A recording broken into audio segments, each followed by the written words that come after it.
Hello everyone, आज हामी ठुलो मोमोमा आएको छौँ मोमो ट्राई गर्नको लागि। अनि यो चाहिँ लेभल 1 को ठुलो भनौँ न होइन। यसमा चाहिँ 10वटा पिस आउँछ। हामीले चाहिँ बफमा अर्डर गरेको।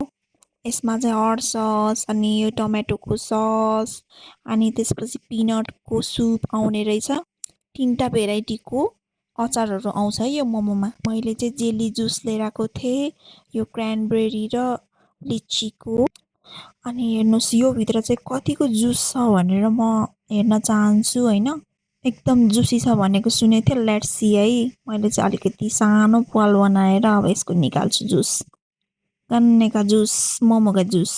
हेर्नुहोस् यति जुस निस्कियो है। यसमा चाहिँ यो तातो तातोमा खाँदा चाहिँ एकदम बेस्ट हो है यो मोमो चाहिँ है। मलाई चाहिँ यस्तो जुसी मोमो चाहिँ एकदम मनपर्छ क्या। चाहे त्यो जेसुकैले बनेको होस्, ओइल होस् कि घिउ होस्, I don't care, I love Jussi momo के। तपाईँहरू पनि यस्तो जुसी मोमो खाने भए चाहिँ ठुलो मोमोमा जानुहोला। अनि हेर्नुहोस् हामीले चाहिँ यस्तो लेभल 1 को ठुलो मगाएँ। योभन्दा लेभल 2 को चाहिँ यति कस्तो ठुलो हुन्छ।